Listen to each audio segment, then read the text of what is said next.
Slap him. There we go. I didn't remember that happening. I just wanted to happen. Hey everybody, welcome back to the Stoneface Reactions. I'm Theta, this is Lessons, and we are back with another episode of Gundam Wing. We've kind of been on a track here of doing one every episode, so it looks like we're going to go ahead and do another promo at the beginning to, once again, re-experience everything that we or you may have experienced before Gundam Wing got shown in whatever respective theater of watching you may have done it in. This time again, I believe we're doing an English one, since we did a Japanese one last time. Lessons picked what, I think it's called Double Whammy. So let's go ahead and see what's in that.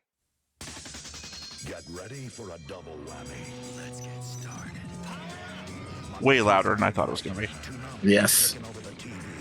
Here's the breakdown. Midnight, Gundam Wing, uncut. Yeah, you heard me. 12:30 Dragon Ball Z, the greatest action cartoon ever made. Unbelievable. Toonami, the Midnight Run. Tonight, midnight to 1 a.m. Thank us later. Only Toonami. Yeah, well, actually, I almost thought that was going to be the Rising Sun promo when I saw it back to back. You remember Rising Sun? Yeah. The Saturday Toonami slot. Which actually, I don't actually remember any Gundam being in. I think that was all Dragon Ball Z for some reason. Yeah, well, it was really popular back then. It still is. Yeah. Well, I mean, Daima came out not too long ago.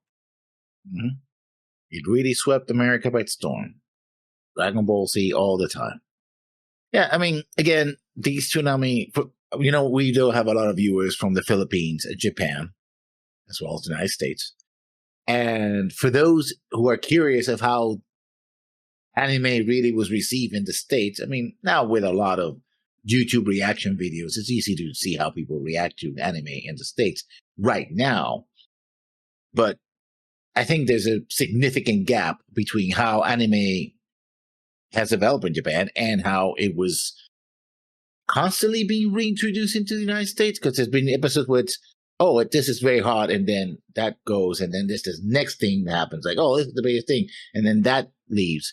I think with Toonami was the one that kind of really cemented anime as the big three, big two, Sailor Moon, and Dragon Ball Z particularly. And we can say that Gundam Wing also helped, but it comes a distant third. So, if for nothing else, I subscribe to a guy on Patreon who did a video about where the big three comes from, what the term big three comes from. Yeah. And it doesn't really come from anywhere. Also, the big three aren't even really established to be that important anime-wise. The big three, I think the consensus is mostly comes from Shonen Jump. And Shonen Jump decided to publish, Dragon Ball, very popular. Yeah. And they're looking for something to publish alongside it. And they basically trial and errored a couple of things that failed. And then it was, Naruto? I think Naruto was the first one. And then Bleach gets added to the lineup sometime after that.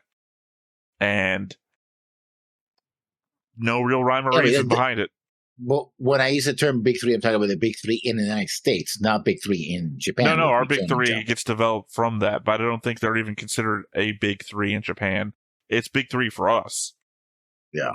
What's popular in Japan is not typically what's popular over here. If you watch if you read the Anime News Network, they do their own rankings about what's good in Japan right now and what's good over here, and then the differences between those two rankings. Different audiences. Yeah. All right. Let's see. We have a board. In this picture, Marine Darling kind of looks like she's waking up from bed, like, huh? Even though I think that white thing is her dress that she's wearing. But I don't remember her being in any other episodes but that one, so I have to assume that's at the party. Anyway, board change log. I added Sally Poe, Walker, and Bonaparte. Marked Walker is dead. Yeah.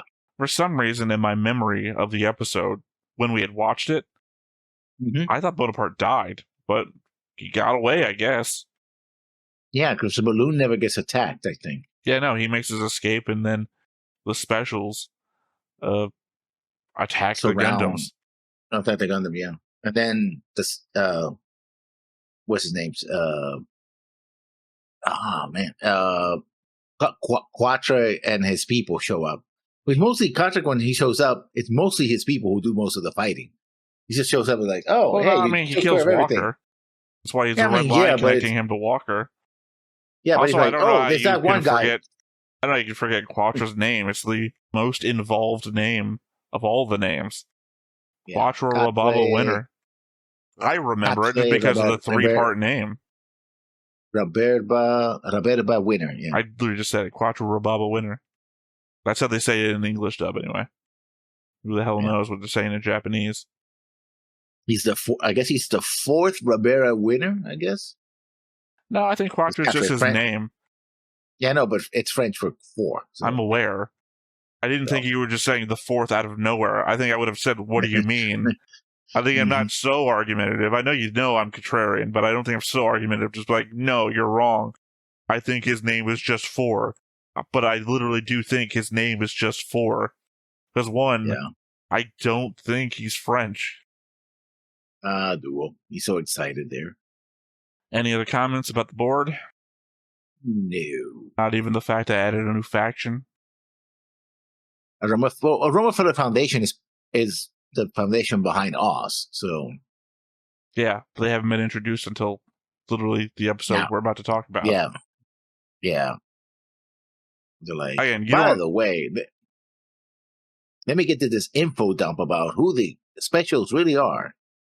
I was going to say, you don't have to tell me about anything, unless you're talking to the audience, in which case keep doing that. I am talking to the audience, yes. Well, the thing is, the inflection seems like it's talking to me. So it's like, I respond to it from that. I appreciate the Romefeller Foundation because it sounds like something a Southerner would say. All right, roll that there, Romefeller. Oh, well, that Romefeller Foundation. God darn it. Well, I mean, think about it. You're talking about a guy from Rome, right? That Romefeller. Yeah. Them walls. Starting them wars and shit. Come on, man. Don't do that. And there goes my Southern accent. It becomes completely unintelligible. Yeah, I don't know. It turned into something. Don't do that. Well, who's that? Yeah. I don't know. Daffy Duck? I don't know what the fuck I was. Oh, that wasn't Daffy Duck. That's that's more of a and a noise. Yeah. Don't do that. Whatever it was, I've was heard horrible. it before. I don't know what it's from. Yeah. I'm hoping it's not racist. That makes 2 of us. That makes 2 of us. Yeah. I can't wait for you to hit me back before this. Before I go into editing. Oh shit! I remember that's from a very offensive stereotype. Yeah. All right. Well, obviously we come with notes. We have more, which means you go first. Yeah. Episode 3. 5. I don't know why I put 5 when it should be 5. Probably because we did the first one and then 2 as a grouping, and then No, but I wrote. No. I mean, literally, I thought we were about to react to 3 today, and then remember. Oh wait, this is 4. Yeah. Episode 3, 5 Gundam confirmed. We open with Trace doing some target shooting, showing his aristocratic background. And it seems that the fashion in the after-colony universe is late Edwardian fashion, at least for the military and male nobles like Trace. But when given a choice between shooting a target and a real animal, he chooses to kill the bird. Maybe a hint that he's not a good guy. No. My first note literally is about the same thing, so I'm going to read that, and then we can discuss anything between the two. I guess the Trey's shooting scene is meant to imply to us his characteristic of being patient and being able to wait out his target, regardless of distraction. Though, to be honest, if that's it, then the visual metaphor falls a bit flat. He chooses to aim his gun at a bunch of set-up targets and waits for a real bird to fly by. I think it would have been more effective to show him on an actual hunt, patiently waiting for his dog to ferret out a specific target, because, there's a dog in the scene too. Yeah. Otherwise, he just seems kind of foolish, setting up a game and then not playing it. Maybe. Because you say setting up a game and not playing it. It might well be that he's aiming for the real target, right? That this is the game that he's expected to play, and though he's the only one doing it. So but I understand what you're getting at, but the problem is that he set up the game. Yeah. It's a good metaphor you're building. He's not going to play the game you expect him to play. He's playing his own game. It goes along with my whole thing about him being patient and being able to wait out his true target. The visual metaphor I think is at play. Yeah. But he's the only one there. He set up the game. Like, it'd be different like if this is the long-term thing, because we know what Trace is about later on. I'm not going to say it out loud for the new viewer, but the element that he would have set up the game, did not play it, is foolishness, I feel like. Yeah. I think it goes more to his cruelty. That he's not, that he had a choice between firing at a safe target that wasn't, and then picking up a bird out of nowhere, oh, bird, boom, I'm going to kill that, right? Well, clearly Moving he knew target. the bird was there, because otherwise we would not be shooting. But I don't know. I don't know that it's cruelty, but at the same time, I really love Until Dawn, where that is like one of the first options of the game. Do I throw the thing at the bird or not? And this is going to denote whether your characters are, anti-nature or pro-nature or whatever. So it's not beyond literal modern-day metaphor. It just, I don't know that it denotes cruelty, because he's literally being expressed as European nobility with a hunting dog and everything. It's like, it's just par for the course, I feel like, for the kind of person he's being shown to be. That's why I literally used the example of going on an actual hunt and having his dog root out like pheasant or fox or something. That we could have done this without him aiming at unmoving targets. I guess in my second note, Dan, you would think that if they had a prisoner, they would want to treat him and keep him alive for effective interrogation instead of letting him bleed all over the place. Talk about Hero being in the hospital. Also, the fact that his restraints form a cross is a bit on the nose. I mean, already his name is Hero, which it is a Japanese name, I know, but I don't think it's an element of them not taking care of him. I think it's an element of Hero doing it to himself. Later on, we see that he tears his way out of the restraint and his hands are all bleeding and everything, and Duo's like, oh, what the fuck? I think it's an element that he is straining himself against the machine, and that's opening up his wounds. Yeah. But I think, it also goes into the fact that he has a bullet wound in the arm and they haven't operated on it and it's just still bleeding. No, that's what I'm saying. I think they have, and he's opened up his own wounds trying to do whatever the fuck he's doing. And they wouldn't know because he's doing all this stupid shit to control his own body. So they do have cameras, so they might see the blood everywhere because it's a lot of blood that comes out. Dude's not paying attention. Not him. Him being apathetic and not paying attention is different from them letting him bleed out. Not good. Not a good nurse. I don't know that he's even a nurse. I don't know what the fuck he is. He could just be a machine operator, completely independent. Like Sally Poe's not the doctor, so people in that room, they could just be the observation team. Like you get a scan done, get somebody literally watching you. Yeah. But if you have somebody watching us, if something goes wrong, I mean, they have some procedure, right? Yeah. If you're in a I don't know MRI, you of course you experience them a lot, right? Well, no, I get mostly CTs and PETs. CTs, but you start getting a seizure or something. They're like, oh shit, he's got a seizure. Let's see. Yeah. But I mean, the difference. The difference there is that's the difference between the radiation technician who has to run the machine and watch the scans, and say a security guy from the military who's here to keep a watch over a prisoner. And everything. He had a lab coat, but again, that's what I'm saying. He might just be a tech on a machine, but I don't know because he doesn't operate like what I hope is not going on the other side of the wall when I'm in a PET scan. Yeah. He's grab a phone. Hey, we have a situation. Yeah, if there's anything you need, I'll just be on the other side of the wall, and I don't want to find out the guy's newspaper. A sandwich.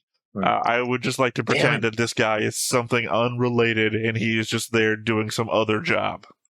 Yeah. They succeeded in a mission we deemed impossible. I would throw out there the possibility that Zex is implying that they thought the Gundams couldn't succeed, but we all know where this is going. So, one of the earlier references to what Zex and Treize are planning in the future, that the Gundams are doing things that they themselves would be doing, but thought to be impossible. At first, I thought about your first take on it, but then when you bring up like, yes, there's more to this. Yeah, it doesn't. Their future actions don't come out of nowhere. They are sprinkling out clues in that way that they're sprinkling clues out as though, if I was throwing bricks out of a bag. That's just like telling.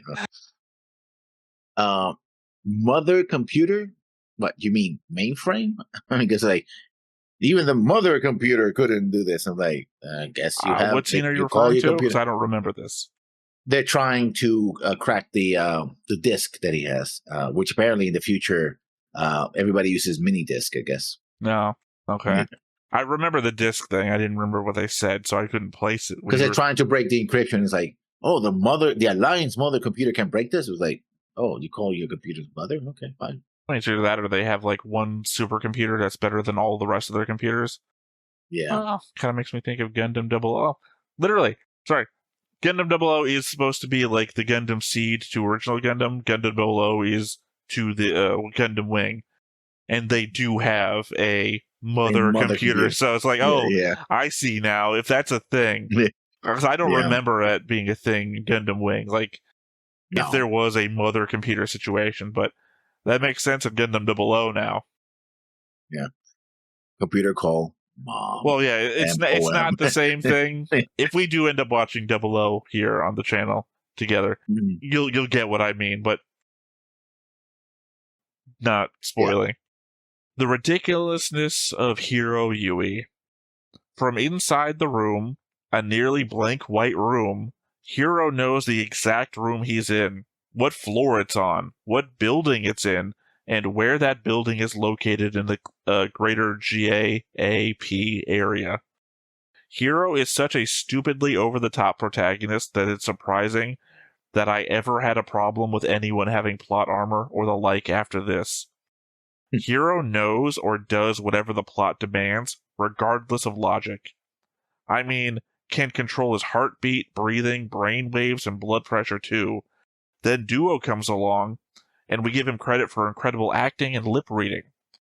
That last one's even more incredulous, as we see Hero closes his eyes and looks away, yet Duo is still talking to him without audio about the upcoming breakout. And the assumption is that Hero is still reading his lips, once again, while his eyes are closed. Oh, and he has many broken bones and stuff like that, but over 200 bruises. By the way, I don't know what the hell that means. Like, I don't know why counting the number of bruises means. Like, he said he had over 200 broken bones. I'd be like, that's like all of his bones. It's like, yeah. No, they say broken bones. So like, what? Jesus he Christ. Has many broken bones and over 200 bruises in that order, which is like, I don't care how many bruises he has. You didn't even say like the size of the bruises. He could have like 200 pinpoint bruises. Like, that wouldn't be anything. I guess so, because you don't see him on screen. You just see the readouts. They must all be between his shorts, because all over his feet and his shorts. Yeah. Talking about readouts, Adobe Photoshop installation instructions, circa 1990, whatever the show was. They're not actually. Sorry, is that all your whole note? Because my note just follows up to that one too. I've never seen. I'm going to correct this at the end, even though I corrected you immediately. This corrects at the end. I've never seen the Photoshop ad so blatantly front and center before. Usually it's in the background of a shot, filling in for paperwork that the viewer isn't expected to pay attention to. This is text that fills the screen as is placed over top of the main character, making it the primary focus. I guess since it's in English, in a Japanese show, the idea was never supposed to be that a native English speaker would see it and understand what it was from the get-go. 1995 and all. And yes, I understand it's not actually a Photoshop ad. It's instructions for a scanner or a camera based on the Twain interface directions. Because I also looked up what Twain actually was, and apparently it's a program interface specifically used in cameras and scanners. So that's why it literally says to use this, you have to have Photoshop and a bunch of other stuff installed. Because it's not Photoshop itself, it's something that uses Photoshop. And later on, and we have the "don't do drugs, kids" message sneaked in. That's when she says, "Oh, we're gonna use truth serum? Like, we can't use a truth serum on someone so young? Oh, how, it's like, I don't know that's a don't use well, yeah, I mean, I don't know that it's a don't use drugs kids thing. I think it's a Sally Poe cares about children thing. I guess. Well, the idea is that I think the drug serum, the drug serum, I think all serums are drugs, really. I think the truth serum is supposed to adversely affect younger bodies than adults. So she's like, we can't do that to him. It'll affect him for the rest of his life. Yeah. It sounds very much like, Dare. Yeah. Something out of Dare. Zex mentions that the Gundam is heading for the Alliance offensive. What is the Alliance going to attack? They already have a lockdown of the colonies to the point that the opening narration goes over it every episode. So who else are they currently at war with? I mean, later on we get imagery that seems to intuit that the Alliance essentially took over Earth by force with the help of Oz and the mobile suits. Well, they are. There's tanks destroyed. Yeah. But the Earth wasn't unified until the Earth Alliance used the mobile suits to unify the Earth by force. There's a bunch of destroyed tanks and stuff like that. And it's like, man, why else would you have a massive military force like this? Yeah. I don't know. I never got that implication. I'm just focused on the fact that he says the Alliance offensive, and it's like, what? I never saw any gathering army attacking anybody. So Duo's cover is as a wheat farmhand, because he's on the phone going like, yeah, no, I will thresh the thing in the back, the back 40 when I come back, blah, blah, blah. I will help you with that. I'm like, okay, I guess that's what he's doing while he's not rescuing people from hospitals. I don't know if that's his cover. I think that's just code words that they chose to use. Like, I don't know that he has any cover at all. Like, I think he's just wandering around doing whatever he thinks needs to get done. But then, I don't know. I don't remember him having, like, any operational utility either. Like, who the hell is he on the phone with? Yeah. I'm sorry.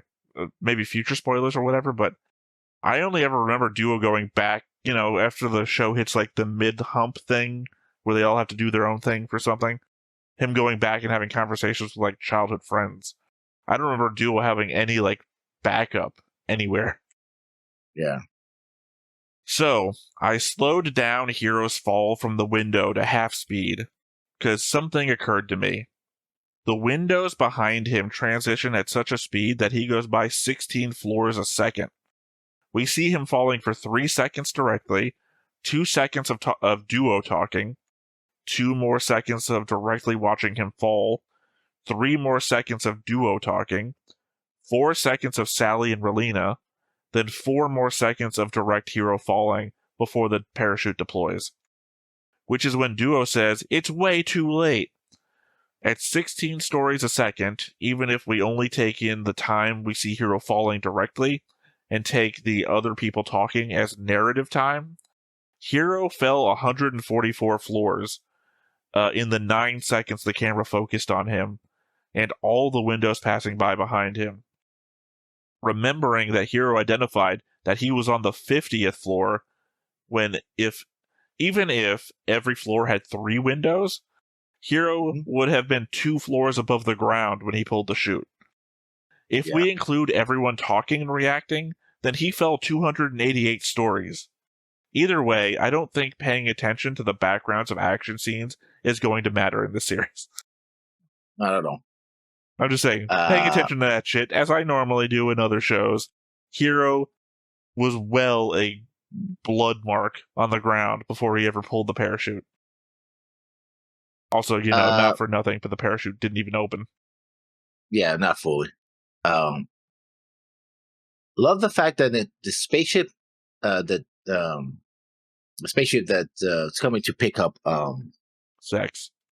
Sex has a fax printer installed in the cockpit. Reminds me of the cockpit, the point and click game Mean Streets back in the Commodore 64, and I do have a picture of that. Anyway, I put a picture in with the article, but it's a cockpit of the little air car that you go in the game. Just for the clarification and the edification of me in the future, he did not give me any link or post anything, so that's why it's not here. Also, doesn't have to be a fax machine. Unless I'm misremembering it, because I think I'm remembering a thing in a console when the thing comes out. In which case, I would think more like old school Kodak camera with a self-printing feature. True. As an aside to my previous note, Hero fell on screen from anywhere between 9 seconds, if only him being on screen counts, and 18 seconds, if everyone else's reactions also count, of streamlined head-to-ground falling. A skydiver in spread eagle position reaches terminal velocity in about 12 seconds. Hero is not spread eagle. He's in full acceleration fall. So I'd consider that he probably achieved that speed. The parachute also never opens, doing nothing to slow him down, meaning he rolled down that cliff edge going 121 miles per hour and just stood up after. Well, it kind of opens a little bit, but doesn't fully deploy the canopies. It does not open at all. It does not even move to reflect that it's picked up any wind resistance. You see it's the falling behind it. No, dude, I just told you that I slowed it down to half speed.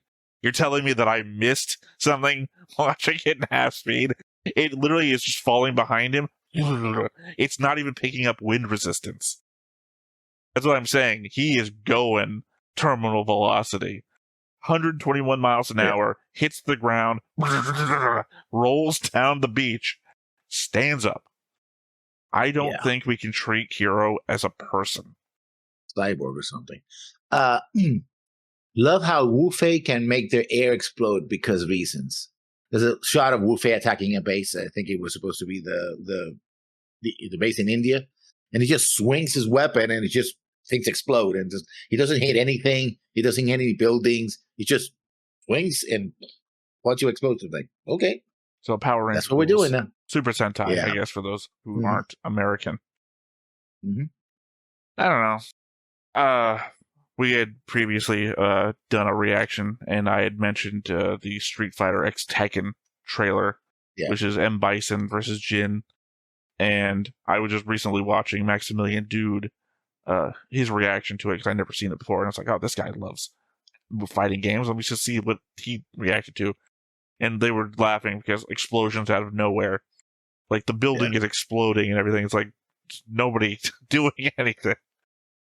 All right, here's my final note. So Trays runs the specials. The specials are backed by Romefeller. Trays pushes development of mobile suits, and the specials provide mobile suits to the Alliance military. So when they talk about the old Leo production facilities earlier in the episode, despite Zex's tone of voice, he's talking to Trays about Trays' own factory. Yeah. Or, well, I guess it could be built by the Alliance on their license. No, because it's the financial backing of Romefeller, backing Trays, and then Trays' desire for mobile suit production that he built these things and then supplies them to the Alliance military. So, despite the fact of earlier in the episode, before that little information dump, the way that Zex kind of like talks about it like they're pieces of shit, technically he's talking to the guy who owns them about his own stuff. You mean that old Leo production facility? Mine? You mean the one that I own?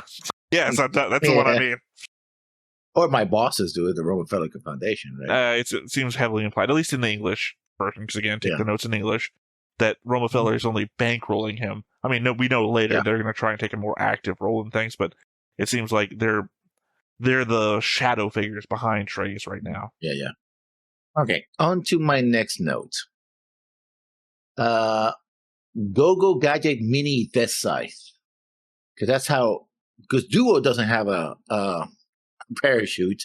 He uses a umbrella / step thing, starts spinning, and that's how he gets down, which is, kind of weird.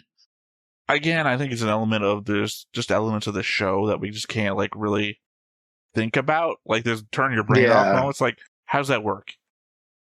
Because wouldn't that is there no resistance against your own arm when you're doing that? Like, what's the pivot force on that? Because it's got to be spinning fast enough to be able to resist. How much does duo weigh? 150 pounds, 170 pounds. Also has to be controlled as well, which means he's not spinning out like this because there's no counter force to the revolutions of the blade, right? Well, also, is it a blade or is it supposed to be like a counter jet? Like, I don't know what it is. Is it supposed to be like you're saying Death Scythe, like it's a miniature version of his Death Scythe blade? But I also kind of read it as like downwards forcing jet and spinning fast enough to maintain a centrifugal position for the upward thrust. And but the what's problem the is if you have force of that? Yeah, the torque of that would send him going like this. That's what I was just saying. Is like, is there some sort of inward mechanism that's like not a gyro, stabilizer? What do you call it? Counterpoint? Well, no, what do you call it? Like little balls that you put into a thing that allows them to freely spin without having any minimal amount of friction on the object between them. Gimbals, or not what I'm thinking of, but I can't think of the name anywhere close to it, so I'm not going to get there. But you know what I'm talking about. Yeah. Is there something like that operating? In which case, it's still pulling against him. Is it like, I don't know. There's so many questions, but as per he's going down 16 floors every second and fell and hit the ground at terminal velocity. I don't think the show cares. It's rule of cool, and I mean, that's not what I'm about, but I still like the show, so who knows? My next note. Commander Bonaparte, I'll teach us about how to fight a smart battle aboard this blimp. Yeah, that will show them. I mean, I get what he's trying to say, that they're bloodthirsty and all that, but it's like, I'm going to be in this blimp giving out no orders whatsoever, just watching stuff. Well, to the no orders thing, that's because the specials are their own thing. They're there. Because remember, that's the Trey's info dump, is that the specials are allowed to do whatever the fuck they want because they're so successful and not follow orders. So it doesn't matter. I guess technically the Leos would follow his orders, but they get blown away by Quattro before anything happens, or Quattro's forces. And it's more so I mean, I totally agree, because I was making fun of it in the reaction. You're in a blimp, and his whole thing is like, they won't attack us. This is a show of force. I'm so confident that we're fine that I'm willing to do this. It's like, I don't know, Bonaparte. That's why, again, I said before, I just assumed he had died, and I was surprised to get to the end of the episode. It's like, oh, I guess he just got away, because I literally got to the end and then went back again just to reconfirm that I had just missed that he had died somewhere. Yeah, he just sputtered around the space. Well, no, I mean, it's like if somebody did something so stupid, like, I'm going to make myself a target to all of the snipers, and then you got to the end of the episode, and it's like, that didn't get sniped, right? I'm assuming he made himself a target to the snipers. Yeah. And you get to the end of the episode, he's not dead, and you're like, you got to go back. And like, wait. I must have missed something. I was like, oh, the dude who made himself a target didn't get killed. Dating actually was used as a target. Nobody bothered. Yeah. And my final note. Okay, I get that Gundam pilots were not informed of the existence of the others for security purposes, but why attack each other? Other. I don't know why I put other twice. Than to have a bit of Gundam v Gundam action. I don't know that it's a matter of them not being informed. Well, I mean, obviously they're not informed, but you said for security purposes. One of the things in the first episode that I brought up a couple of times in discussion. And they don't know each other because they're No. It has nothing to do with the Gundam pilots themselves, or I think the scientists that we know sent them. It was the meeting. Remember back when I said Trey's was saying that the Alliance was lax or not doing their best or whatever? The meeting that he's currently at, where he's accusing them of that, is literally the Alliance saying this is how we're going to disrupt communications between the colonies to ensure that the colonies can't interact with one another.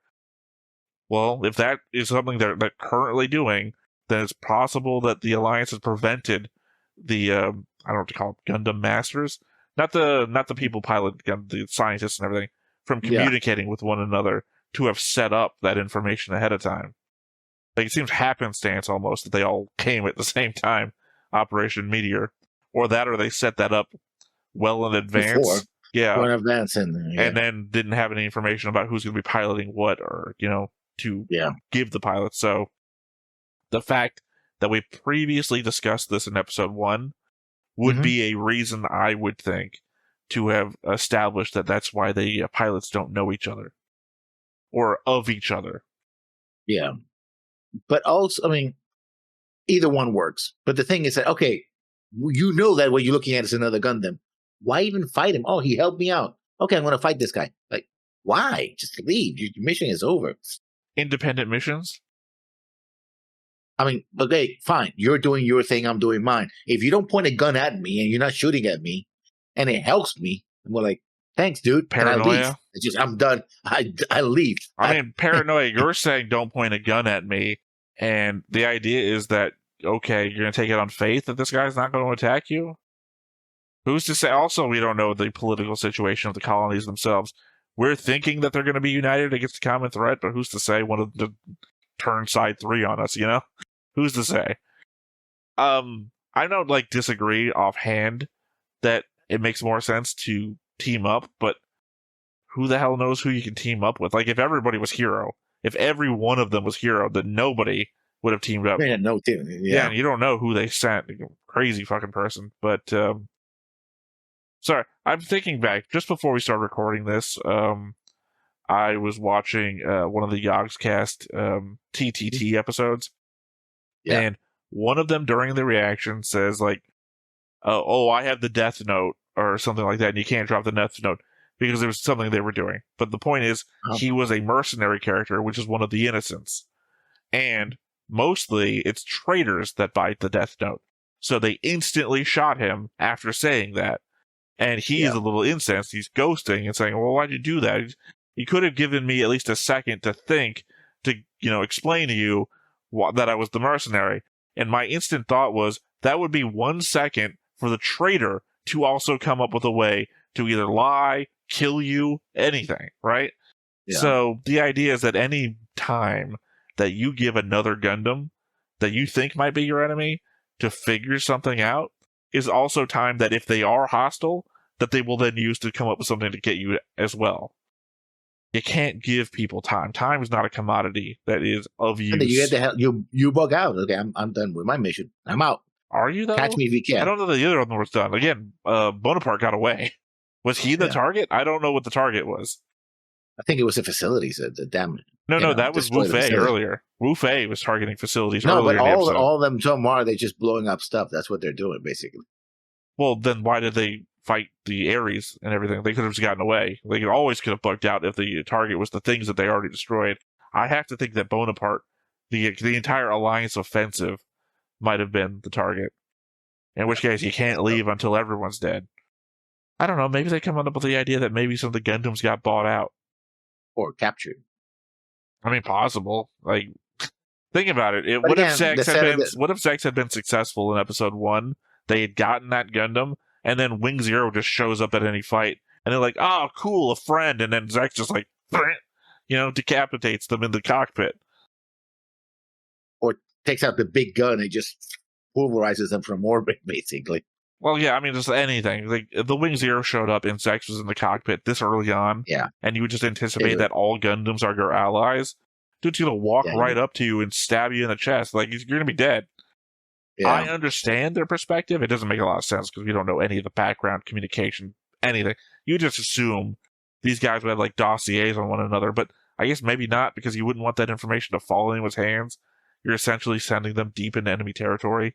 Yeah, they're isolated cells, each one of them, Yeah, so questions. It's all questions, no answers, and way, way, way over the top. Those are my notes. All right. Well, anything else you want to add before we get into the episode proper? Not at this moment, no. All right, well, let's go ahead and hop on in. But before we get started, make sure that you hit the like button. Hit that subscribe button. Comment down below to feed that algorithm. On top of all that, If you want to watch more shows like this, Unfiltered. Uncensored. And uncut. as well as some early access stuff, You can check it out over on the Patreon. It's just $5 a month, but hey, no pressure. There's zero pressure in order to do that. It's just a little bit of extra support, and it would be greatly appreciated. All right. The Victoria Nightmare. The episode I think said before was probably episode 3. It turns out to be episode 4. The introduction of what I think to be, confusing. Not confusing. Conflicting. Oh. I was going to say second best character, but I think that'd be disingenuous to other characters. Like, I'm definitely going to say Lucretia Noin is better than Lady Un. My opinion, I really love the slapping scene. No, I'm sorry.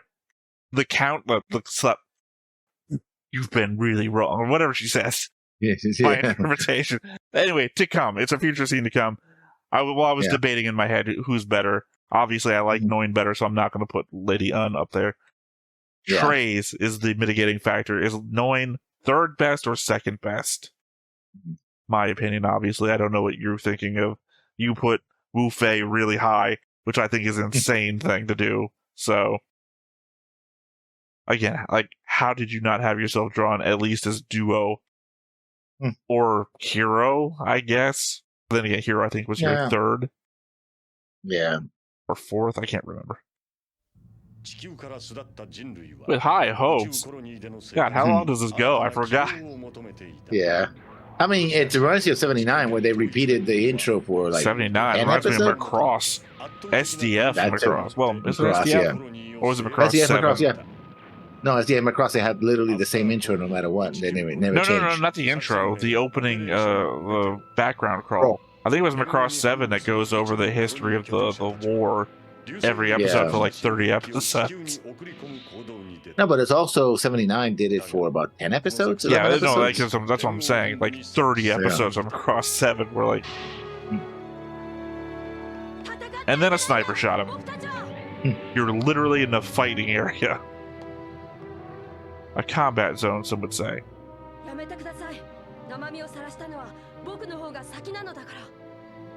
Yeah, but literally you've got this whole army of mobile suits behind you, and I'm one guy. Yeah. I do like the shuttle transport thing. I like the design. I know, it's weird for me, only because of the 3 giant cannons at the front. Think of one that's backwards thrust against you every time you would fire it while you're in midair. Yeah. And God, I hope you're not going faster than the weapon you're firing.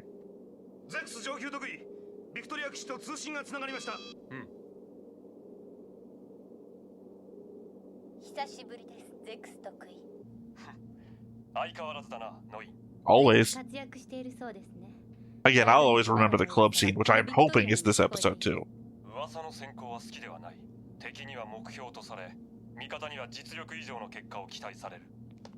Reasonable. I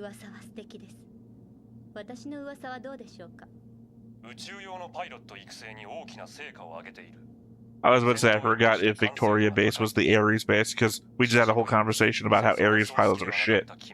In which case, I've heard some bad rumors.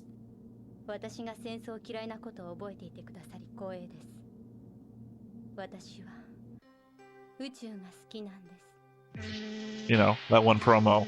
Outer space. Yeah. Half Relina, half her.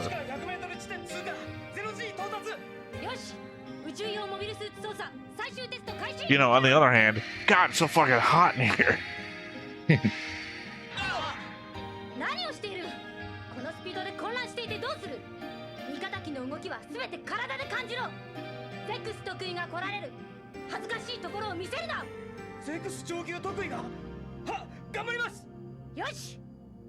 I mean, it's not a bad training setup. No. Yeah, certainly better than that one in Macross 7. Yeah. It sounded like somebody was strangling a baby. Yeah. Well, I guess running down here cliffs is not unique to Hero, I guess. Well, he did it on a motorcycle. Also, not even as sheer as the one Hero rolled down. Yeah.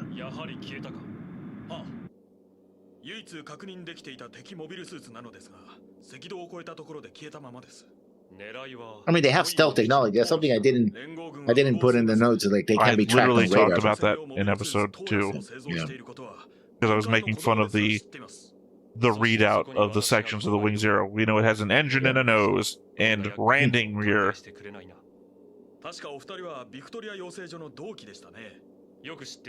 Yep, she held herself back so that I'd be number 1. Like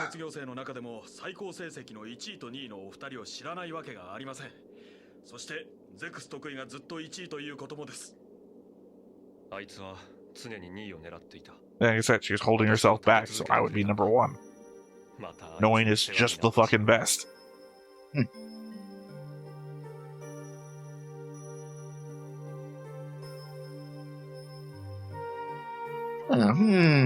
Is she interested in him? I couldn't tell. Da-da-da. Again, no one is subtle in this show. You don't even need the not at all. pictures. You just need the text. Come here and lean on me. Ah, best uniform she's got all show.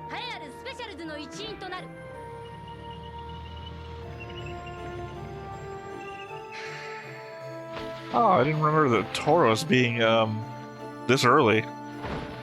I might be remembering a different space mobile suit.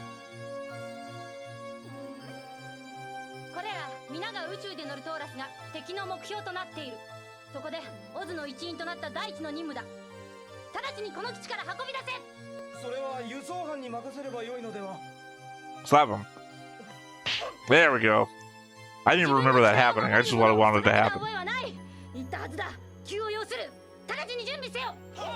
Oh, you slapped me, man. But you didn't answer my question, though. She wasn't going to answer the question. Why would she after she slapped him? Like, well, she did answer. It's like, the men I trained were expected to carry weapons. So get on the damn suits, bitch. There we go. Here's the club. Now I need you to just get to a phone so we can get our swords a tapping.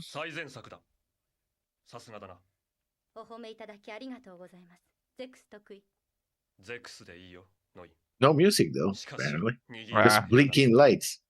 Couldn't afford it. There's that phone. Yeah.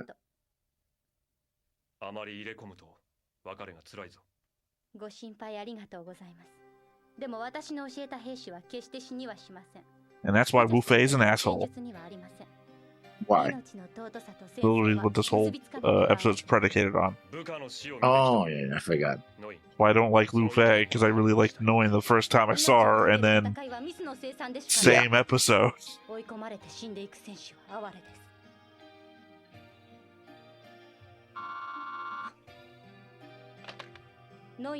Oh, there is music.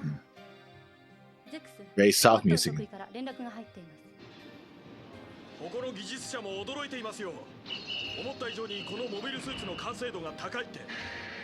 It's unbelievable that we never found this out before.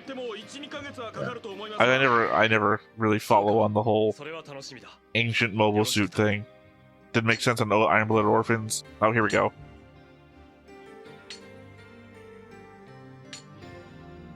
I like it.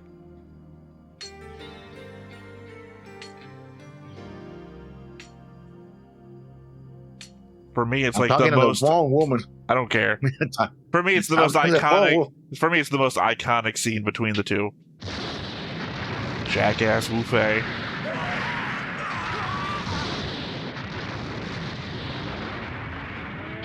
I mean, it's the most effective way of killing them. Yeah, in their sleep. Yeah, perfect.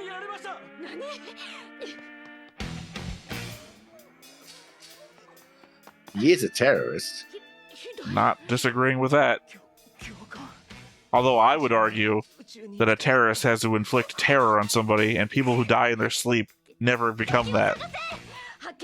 No, but the people that survive the attack. Well, then you're a bad terrorist if you're aiming to have survivors. There's always going to be survivors, whether you aim to it or not. There's not always going to be survivors. Yeah, a dirty nuke. That is a terrorist nightmare. Yeah.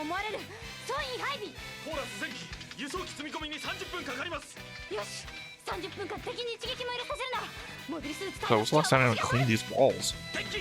Yeah. I guess that's the most real aspect of this military base.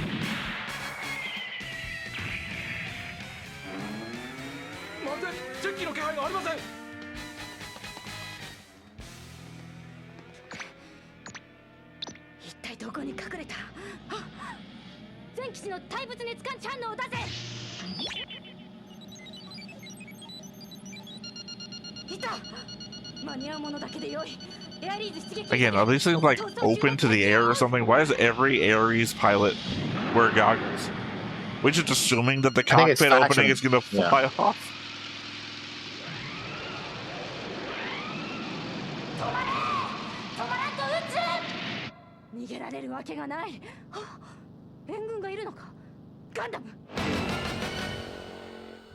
I don't know, maybe shoot ahead of him.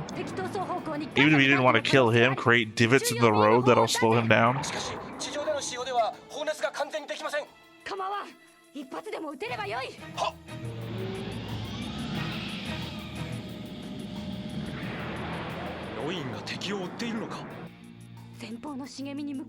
a weird way to say that. Normal person might have said Noin's pursuing an enemy.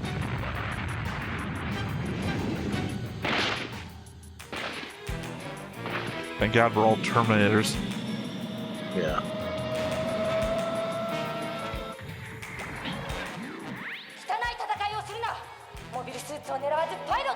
Weird statement. Look, I'm not going to agree with everything weird everybody says. Yeah.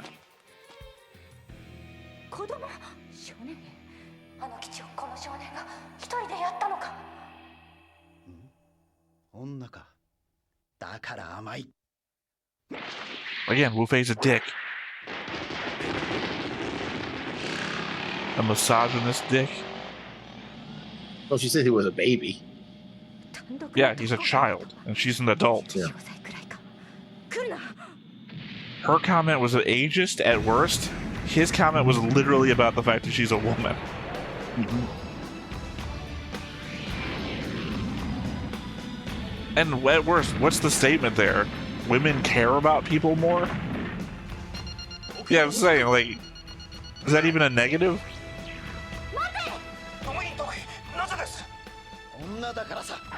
See? What I'm talking about. Yeah. He's a dick.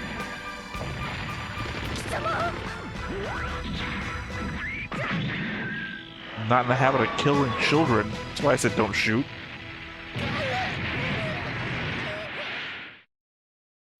I'll point out this is one of the problems I had with Iron Blooded Orphan, first horror season like that. Yeah. The problem of an honorable soldier fighting a terrorist.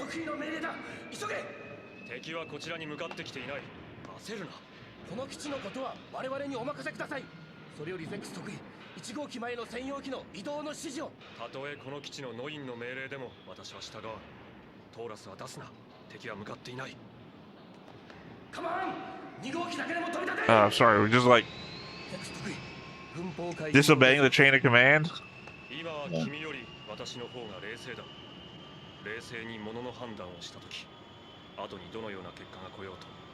Also, you know, court-martial later. Technically, you're stealing this equipment by disobeying my orders. And, you know, the whole disobeying orders thing itself.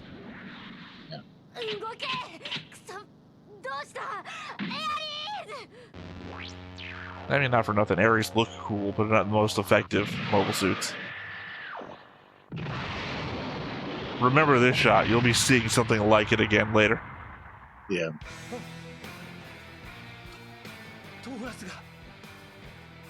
So yeah, that's coming out of your paycheck?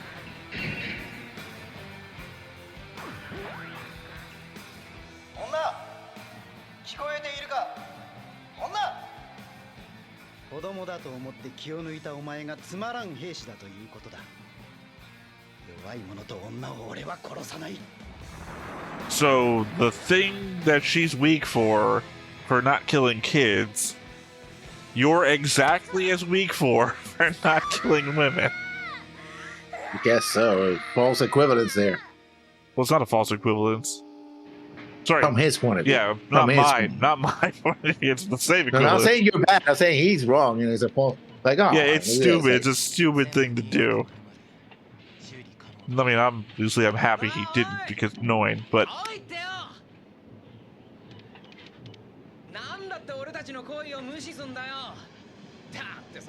That's why it was difficult for me to put a green line between these two. Change that white line. You remember when you fired 3 torpedoes at my death scythe? You fucking asshole.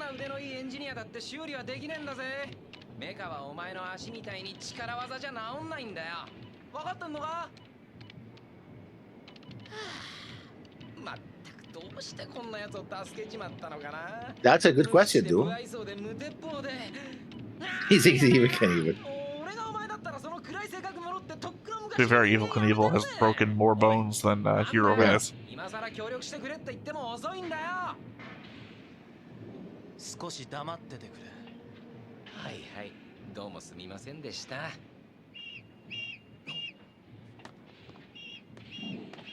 Mission accepted. 任務だ。敵がガンダニウム合金を運んでくる。了解。明朝任務遂行する。よあ、こんな機体の状態でどうやってできるんだよ。できるわけねえだろ。お前にはできない。俺にはできる。はいはい、私が悪うございました。そしてミスしたら自分 Also, who are you renting this hangar from? Yeah. I guess he does have a support structure. You're talking about people helping him out. I'm saying we've never seen them. That's my thing. Yeah. Yeah, I don't think he's still in the... That's a weird thing to say. Why don't you She's come more and kill obsessed than Noin is the thing. Yeah.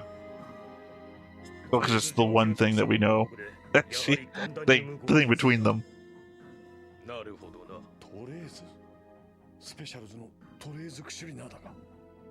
Yeah, literally the guy from the meeting they were in with before. In this exact room, in fact. これでは私の軍の武装解除は当分先のことになる。いや、その逆をすべきでしょう。我が国の宇宙軍もラグランジュポイントに向けてセプテム将軍の増援をしたいと考えております。我が国もその準備はもうできております。しかし、そのほんの一部の者の行動をコロニー全体の意思と考え、当面の問題をする。I mean, unless there's more than 5 colonies, then I think this is actually very appropriate. すぐに攻撃命令を。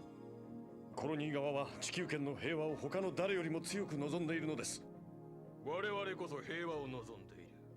それともコロニーが我々を妬んでの行動かね。いいえ、違います。いずれも連合軍の一方的な武力制圧が先端の口火を切っているのです。それが貴様の本性だ。貴様はコロニー側に内通したスパイではないのか。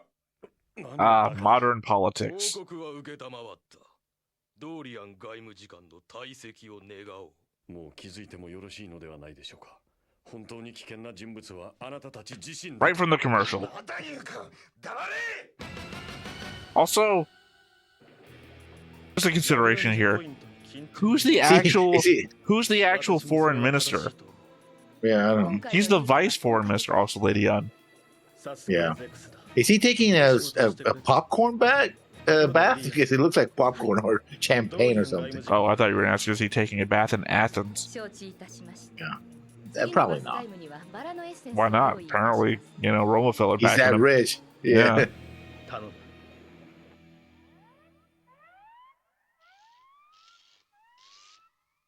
We see who is helping Duo, I guess.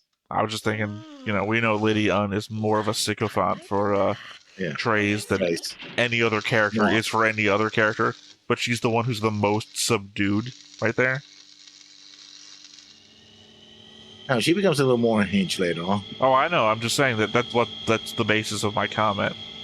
But there, Trays is the most, you know, out and in the open, and she's the most about it, and not there though.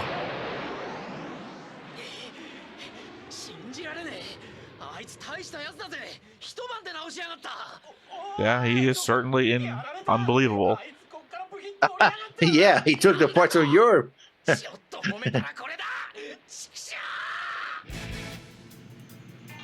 I mean, he was gonna fix it. You told me he needed parts, so. And by the way, Duo, your intention was to take his Gundam, pieces of spare parts for your Gundam. So he did. He doesn't know that. True enough.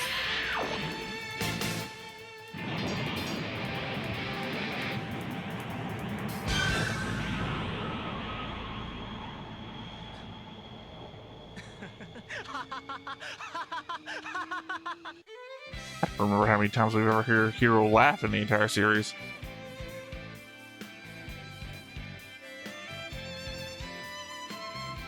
This is entertaining and all, but you should come see me at the circus sometime. Yeah.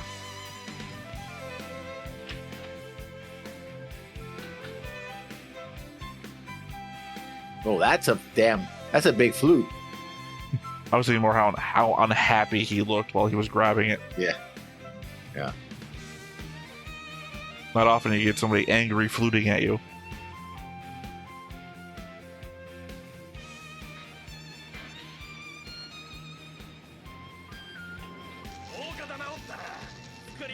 Doesn't look almost fixed.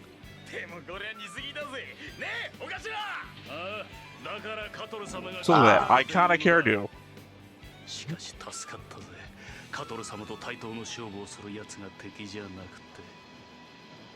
So far. I don't remember Troa doing anything important ever. Yeah. ノイン、大丈夫なのか。ええ。でも心も体もズタズタです。ノイン、君が生きているだけでよかった。死んだら2階級特進で出世してしまうからですか。Double promotion. 強がりがあれば Yeah. 大丈夫だな。ゼクス、私も一緒に戦わせてください。自分の甘さを鍛え直したい。私もあのガンダムには痛い目に遭っている。 I mean, technically, you're the only one who won. Yeah, or survived. Well, I think Fighting. one. Leg lock to their death. Yeah. ゼクス。 He's gonna beat up these hyenas? Is that how he trains? No, it falls on the Troa thing that animals know. Remember? We reached into the cage. Shut the fuck up.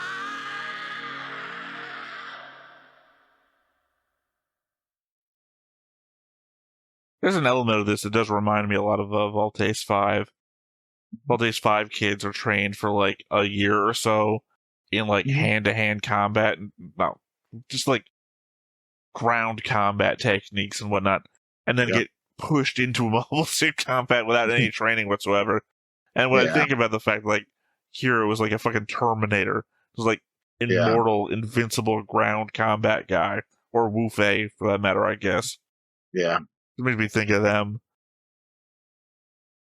Because the thing that they do the least in Voltace 5 is ground combat. Like, some of it's come up, right? I'm like 2 from the end, and I think there's been like 3 episodes where they've done shit on the ground. Mm-hmm. I just don't remember a lot of it from this show. But it very much seems like they could have been sent without Gundams and achieved a lot of their goals. I mean, yeah, a lot of it is just bombings and whatnot. Yeah, I mean, they could have snuck in and out. Especially with like the infrastructure that some of them seem to have. Mm-hmm. Which leads me to believe that there are groups on Earth that are against the Alliance, so... ガンダムの登場で戦いは始まった。それは本当にコロニー側の意思なのか。ドーリアン外務次官はリリーナを連れ、再びコロニーへと飛ぶ。しかし、オズのレディアンは卑劣にもドーリアンの暗殺を企てた。倒されたドーリアンの口から、リリーナは自分の出生の秘密を聞かされる。新機動戦記ガンダムウィング第5話、リリーナの秘密。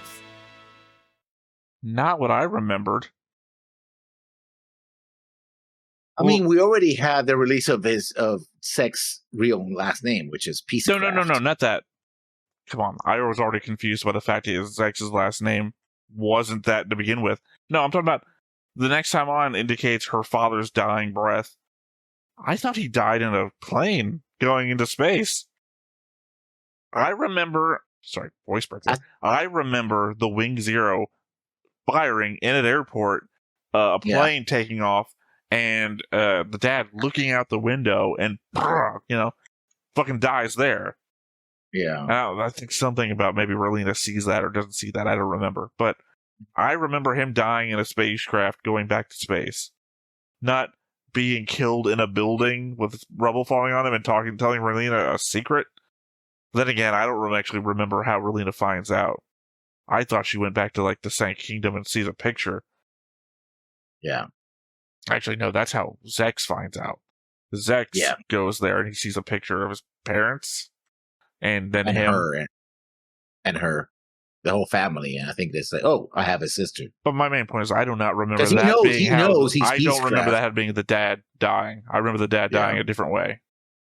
I think he always knew he was Peacecraft. He just didn't know everything. Care. It's not important. I mean, Noin certainly knows. So yeah. Well, I'm just saying it's not important. How Zex knows, doesn't know, not important. Because that all gets taken care of like one episode. You know, whenever he takes the tall geese. Well, Otto does the tall geese thing. Then he takes the tall geese and he's successful. And then he finds out like at the end of that episode, whenever that happens. Because he crash landed on the kingdom. Yeah. Well, I mean, just ultimately, it's not an important factor for him. It doesn't change who he is. Arguably, when Relina becomes a Peacecraft, it changes who she is. Yes. She starts down a path, whereas Zex's path changes for something else way later. Yeah. So yeah, this episode, well, not as subdued. I mean, it's kind of weird because it's like Wu Fei being like, "I'm a jackass. Did I tell you I was a jackass? I'm gonna tell you I'm a jackass. By the way, I am a jackass. Also a hypocrite. And also a hypocrite, which is one reason why he is a jackass. And you picked him. Yeah. Not all of them can be winners. Well, one of them can. Quattro Rababa winner. Yeah. Literally, yeah. That's what I'm saying. You said not all can be winners. Well, one of them is. I guess I should have said one of them is and not one of them can, because I assumed that you thought that I meant one of them will win or something like that. And it's like, no. Yeah. One of them is a winner.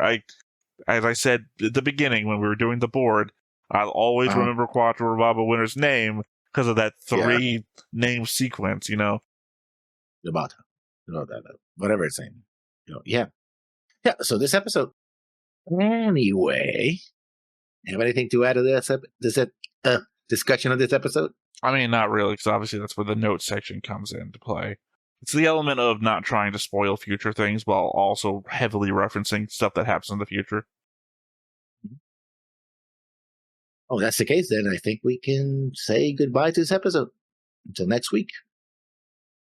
Okay. Goodbye, episode. Good night, moon. Good night, stars. Good night, book. Good night, bed. Good night, phone. All right. Yeah. Anyway, I have been Theta. This has been Lessons. We've been Stoneface Reactions, and we will catch you next time. Bye-bye. Hey everybody, thanks for watching another Stoneface Reactions. If you have an idea of another video we could go ahead and watch, go ahead and put it in the comments down below and we'll add it to the wheel. Be sure to like, comment, and subscribe and let us know what you thought about this video, what parts you liked. And until then, we'll see you next time. Is this too goofy?